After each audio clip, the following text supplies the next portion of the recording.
TV के माध्यम से आप सब देख ही रहे होंगे कि अरविंद केजरीवाल भाग गए।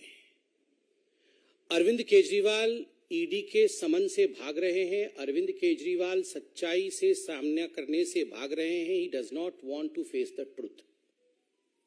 जांच से भागना एक तरह से ये एक्सेप्ट करना होता है कि हां मैंने गलती की है।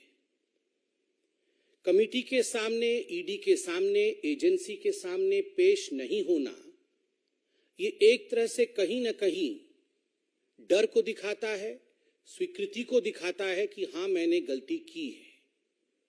और एक तरह से आज ये कहना अतिशयोक्ति नहीं होगा कि दिल्ली के शराब घोटाले के किंगपिन अरविंद केजरीवाल ने ये स्वीकार किया है कि हां शराब घोटाले में मेरा हाथ है और इसके पीछे जो बेतहाशा भ्रष्टाचार हुआ है उसमें मैं भी शामिल हूं। वरना डरने की क्या आवश्यकता थी? सीना ठोक के जाते, ईडी के सामने बैठते, प्रश्नों का उत्तर देते और मुस्कुराते हुए, ड्रामा करते हुए बाहर चले आते, जैसा वो अक्सर करते हैं। मगर आज वो कर नहीं पाए क्योंकि उनको हकीकत पता है। कट्टर ईमानदार अपने आप को कहते थे, बाद में सिद्ध हुआ कि ये कट्टर बेईमान है। और आज तो ये सिद्ध हुआ है कि जो कट्टर बेईमान है वो कट्टर बेशरम भी है। This is shamelessness, running away from the agencies who were probing the truth is shamelessness. आप सभी जानते हैं कि ईडी समन कोई रैंडमली नहीं भेजती है कि आपके घर समन भेज दिया, उनके घर समन भेज दिया। किसी भी संबंध में ईडी अगर समन भेजती है तो वो तथ्यों के आधार पर, एविडेंस के आधार पर, उसके आधार पर ईडी समन भेजती है। और हमें पक्का विश्वास है कि ईडी ने या कोई भी जांच एजेंसी जिसने अरविंद केजरीवाल को समन भेजा है, आधारों के बलबूते पर ही समन भेजा गया होगा। बहरहाल हम ये विश्वास रखते हैं, मीडिया में भी हमने देखा है कि ईडी भी शायद जवाब देगी। मगर यह विषय गंभीर है, जनता के प्रांगण में है। This is a public issue and that's the reason as to why Bharatiya Janata Party, the world's largest political party, should also reply to this. Arvind Kejriwal और आम आदमी पार्टी को किसी पर भरोसा नहीं है, किसी पर विश्वास नहीं है। सीबीआई पर नहीं है, ईडी पर नहीं है, अपने लोगों पर नहीं है, पॉलिटिकल सिस्टम पर नहीं है, इलेक्शन कमीशन पर नहीं है। चलो किसी पर विश्वास नहीं है, कोर्ट पर तो है। चलो लोअर कोर्ट पर नहीं है, सुप्रीम कोर्ट पर तो विश्वास है। अभी 3 दिन पहले मनीष सिसोदिया के बेल पिटीशन को रिजेक्ट करते हुए सुप्रीम कोर्ट ने जिस प्रकार की टिप्पणी का प्रयोग अरविंद केजरीवाल के मंत्री के खिलाफ, पूर्व मंत्री के खिलाफ किया है, एक तरह से सुप्रीम कोर्ट ने सिद्ध किया है कि लगभग 338 करोड़ रुपया का मनी ट्रेल तो स्थापित होता है। ये जो लिकर स्कैम है, जो शराब घोटाला है, ये शराब घोटाला कोई 400-500 करोड़ का नहीं है, ये कई हजार करोड़ों का घोटाला है। परत दर परत खुलासा हो रहा है।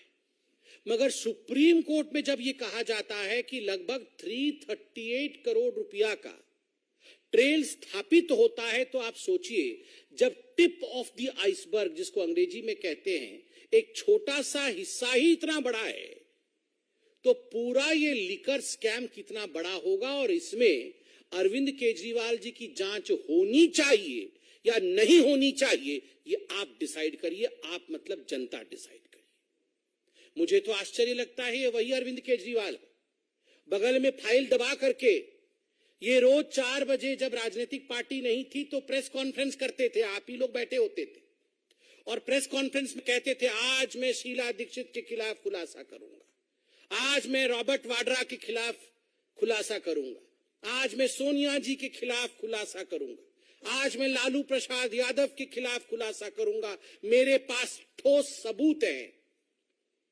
और जब 5 बजे इनकी प्रेस कॉन्फ्रेंस खत्म होती थी तो अरविंद केजरीवाल कहते थे, खुला दरवाजा है मेरा, खुला दरबार है मेरा, मैं चैलेंज करता हूं लालू प्रसाद यादव से, मैं चैलेंज करता हूं रॉबर्ट वाड्रा से कि वो आए, मेरे प्रश्नों का उत्तर दे, तभी मैं इन्हें क्लीन चिट दूंगा। ये अलग बात है।